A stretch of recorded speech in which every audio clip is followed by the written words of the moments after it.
The rise of American women in tennis to the pinnacle of Grand Slams is nothing short of spectacular. But here's where it gets interesting. This success is not just a fluke.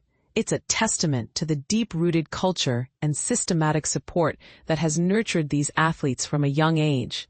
Let's dive into how the best American women's tennis players have risen to the top and what sets them apart from the competition.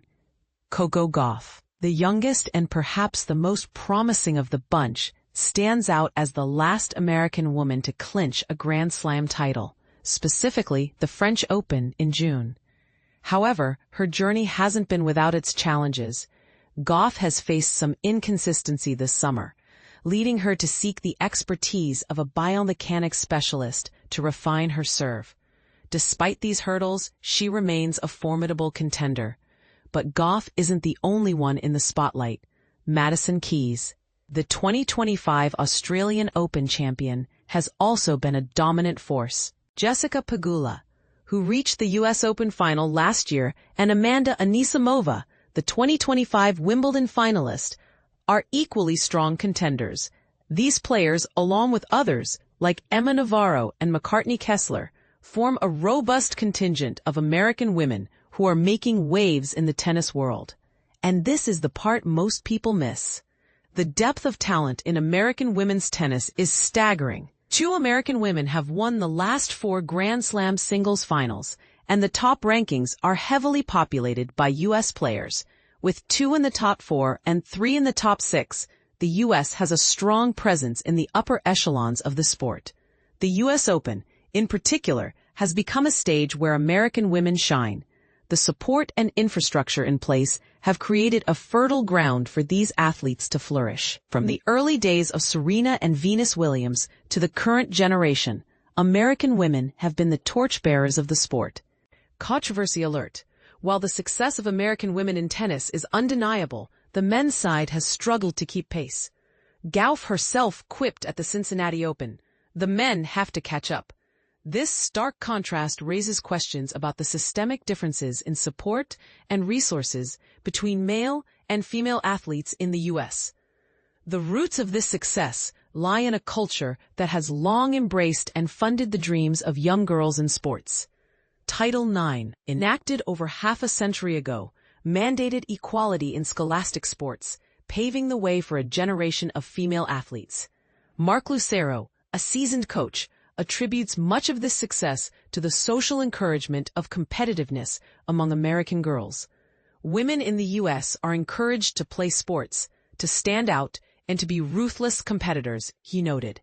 This cultural emphasis on sports for girls is evident in the numbers. According to Project Play of the Aspen Institute, about 35% of American girls between the ages of 6 and 17 play sports regularly, creating a critical mass that few other countries can match. This widespread participation in sports, especially in activities like throwing balls, translates well into the technical skills required in tennis. The collegiate system in the U.S. also plays a crucial role. Players like McCartney Kessler, who benefited from college tennis, gained valuable experience and exposure. This pathway is a significant advantage, as it combines academic education with athletic development. However, the U.S. is not without its challenges. Despite the strides in equality, there are still disparities. For instance, while the U.S. Open has a 50-year history of equal pay, many other women's pro tennis events in the U.S. do not offer the same financial rewards as their male counterparts. This discrepancy is a point of contention and a call for further action. Comment hook. What do you think about the gender pay gap in tennis? Is it a fair reflection of the sport's dynamics, or does it need to be addressed more aggressively? The diversity of backgrounds among these players is another fascinating aspect. From wealthy families to those who relied on scholarships, the American tennis landscape is a mosaic of experiences. Players like Gauff and Keys, who grew up idolizing Serena and Venus Williams, have inspired a new generation of tennis enthusiasts. The USTA's player development programs have been instrumental in nurturing these talents. Coaches like Richard Ashby, who has mentored players like Anisimova, have played a crucial role. Ashby's impact extends beyond the court, teaching players the importance of respect and integrity. Kathy Rinaldi, a former pro turned player development expert, emphasizes the importance of a supportive community. Players are training together, pushing each other and supporting one another, she said. This collaborative spirit is a key factor in the success of American women in tennis. In the end, the success of American women in tennis is a story of hard work, dedication, and a supportive ecosystem. As the U.S. Open approaches, the world will once again witness the prowess of these exceptional athletes.